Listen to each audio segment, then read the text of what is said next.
بسم اللہ الرحمن الرحیم نحمدہ ونصلی علی رسولہ الکریم۔ حضرت عمر رضی اللہ تعالیٰ عنہ کا اسلام لانا۔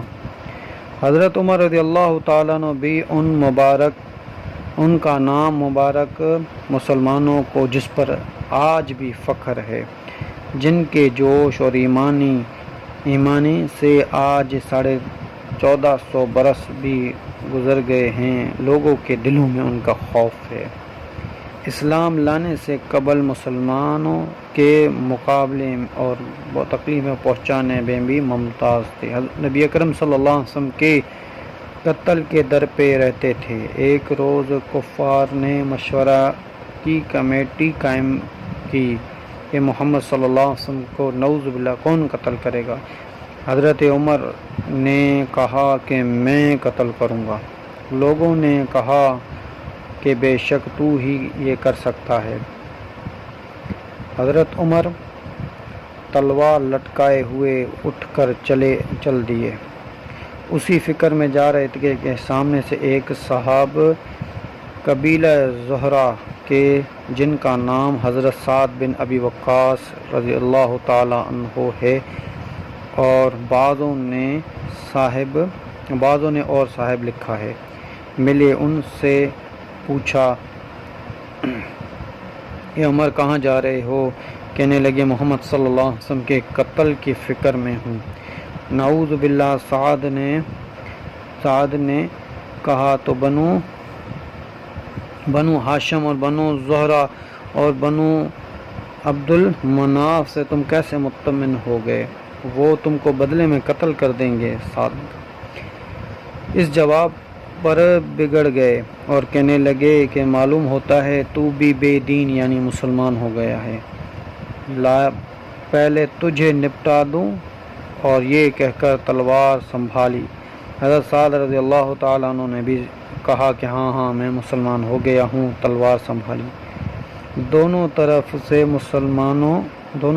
سے تلواریں چلنے کو ہی تھیں۔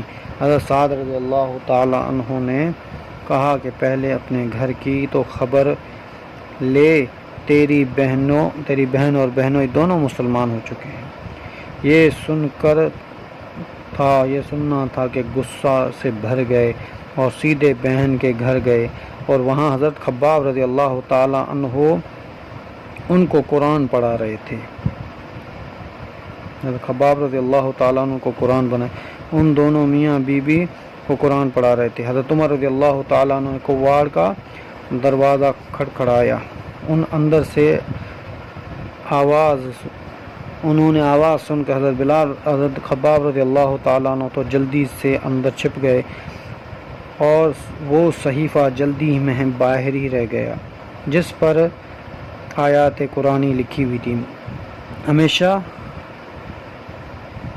ہمشیرہ بہن نے کواڑ کھولا۔ حضرت عمر رضی اللہ تعالیٰ عنہ نے ہاتھ میں کوئی چیز تھی جس کو بہن کے سر پہ مارا، جس سے سر سے خون بہنے لگا، اور کہا کہ اپنی جان کی دشمن، تو بھی بے دین یعنی مسلمان ہو گئی ہے۔ اس کے بعد گھر میں آئے اور پوچھا کہ کیا کر رہے تھے، یہ آواز کس کی آ رہی تھی؟ بہنوئی نے کہا کہ ہم بات چیت کر رہے تھے۔ کہنے لگے کہ کیا تم نے اپنے دین کو چھوڑ کر دوسرا دین اختیار کر لیا ہے؟ بہنوئی نے کہا اگر دوسرا دین حق پر ہو تب۔ یہ سننا تھا کہ ان کی داڑھی سے پکڑ کر کھینچا اور ان کو بے تحاشا پیٹنے لگے اور زمین پر گرا کر خوب مارا۔ بہن نے چھڑانے کی کوشش کی تو ان کے منہ پر ایک تماچا اس زور سے مارا کہ ان کا بھی خون نکلنے لگا۔ وہ بھی آخر عمر کی بہن تھی۔ کہنے لگی کہ عمر ہمیں کیوں مارتے ہو؟ اس لیے مارتے ہو کہ ہم مسلمان ہو گئے ہیں؟ بے شک ہم مسلمان ہو گئے ہیں، تجھ سے جو چاہیے کر سکے کر لے۔ اس کے بعد حضرت عمر رضی اللہ تعالیٰ عنہ کی نگاہ اس صحیفے پر پڑی، اور مار جو باہر رہ گیا تھا، اور غصے کا جوش بھی مار پیٹ سے کم ہو گیا تھا۔ بہن سے اس طرح خون میں بھرے ہوئے جانے سے شرم بھی آ رہی تھی۔ کہنے لگا کہ اچھا مجھے دکھاؤ کہ تم کیا پڑھ رہے تھے۔ بہن نے کہا کہ تو ناپاک ہے، تو اس کو نہیں ہاتھ لگا سکتا۔ ہر چند اصرار کیا مگر وہ بے وضو اور غسل کے دینے کے تیار نہ ہوئی۔ عمر رضی اللہ تعالیٰ نے غسل کیا اور وہ اس کو لے کر پڑھا۔ اس میں سورہ طٰہٰ لکھی ہوئی تھی۔ اس کو پڑھنا شروع کیا، اننی انا اللہ لا الہ الا انا فاعبدونی فاقم الصلاۃ لذکری تک پہنچا تھا کہ حال ہی بدل گئے۔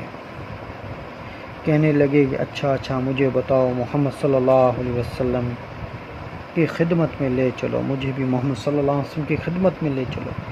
یہ لفظ سن کر حضرت خباب رضی اللہ تعالیٰ عنہ اندر سے نکل اور کہنے لگے، اے عمر تجھے خوشخبری دیتا ہوں، کل شب حضور اقدس صلی اللہ علیہ وسلم نے دعا مانگی تھی، یا اللہ عمر اور ابو جہل دونوں میں سے جو تجھے زیادہ پسند ہو اس اسلام کو قوت عطا فرما۔ یہ دونوں قوت میں مشہور تھے۔ معلوم ہوتا ہے عمر کہ حضور اقدس صلی اللہ علیہ وسلم کی دعا تمہارے حق میں قبول ہو گئی ہے۔ اس کے بعد حضور اقدس صلی اللہ علیہ وسلم کی خدمت میں حاضر ہوئے اور جمعے کے دن صبح کو مسلمان ہوئے۔ خاص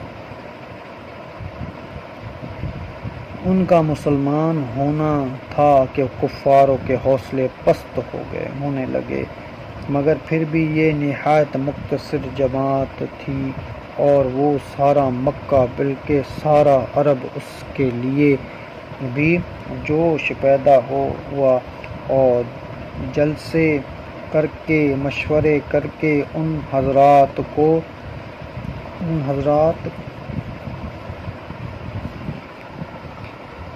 اللہ جل شانہ ہمیں عمل کی توفیق دے۔ وما علینا الا البلاغ۔